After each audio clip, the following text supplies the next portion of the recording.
I've been in therapy, I've been in programs, I read the books, and I watched the videos. The thing that helped me in a way that none of that fully could was sitting in a room with people who had been through something similar and were still standing.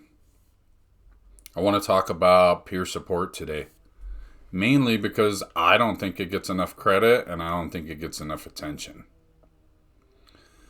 So, there's this version of getting help that looks very professional, right? You know what I mean? Like therapy, behavioral health, case management, all that stuff is very professional like, right? And those things definitely matter, right?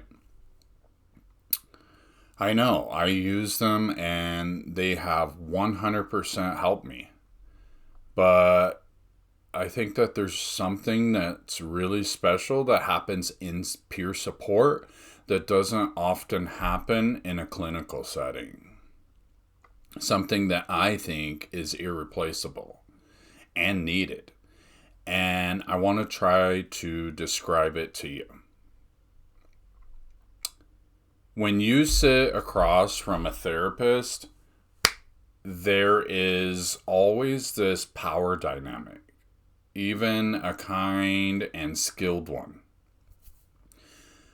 So there's professionals, and you are the person who needs help. I think that framing is subtle, but it's there.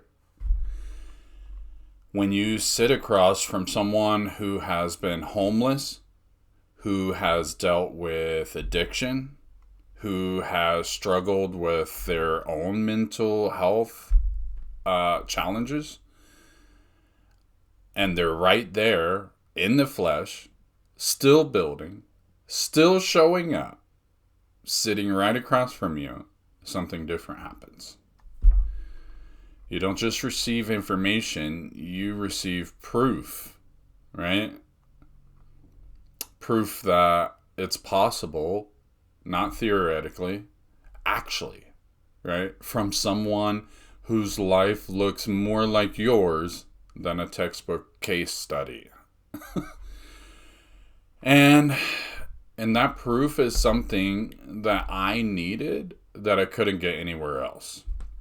Because my brain on its hardest days always tells me that my situation is too far gone. Right? There's no reason to go on. That people with my history don't get to build stable lives. They don't get do-overs, right? And data is not going to fix that belief. But someone sitting across from you who's had a similar experience can. That can fix it. So, peer support always gave me permission to be honest with myself and with others. In a lot of settings, I always felt pressure to perform progress, right? To show that I was doing better today, right? I'm getting better, I'm on the right track, right?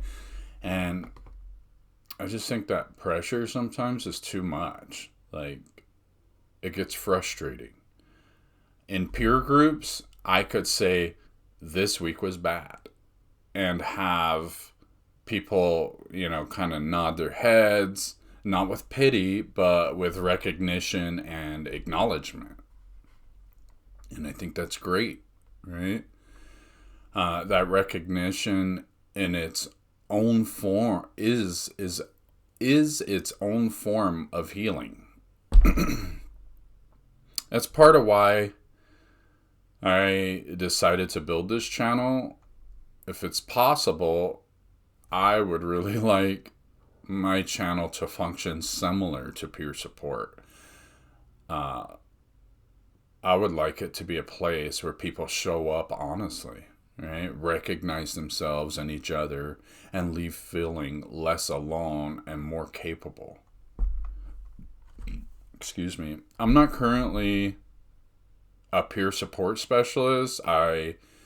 At the time of making this video, I'm not certified, nor am I a counselor or a therapist.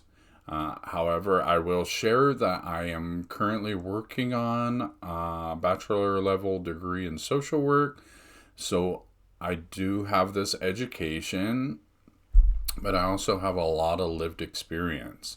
I'm just someone who knows what it means to be seen by someone who's been through it. And I want to do that for other people.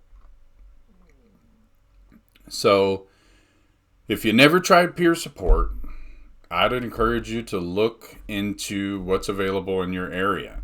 It's not for everyone, but for me, it's been a pretty rewarding experience, and I believe in the value of it. And if you don't have access to it right now,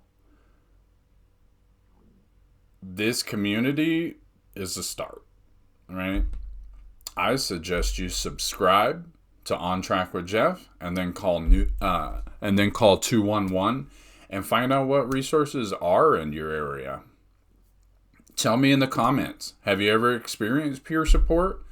What did it do for you, or what has stopped you from trying it? Peace.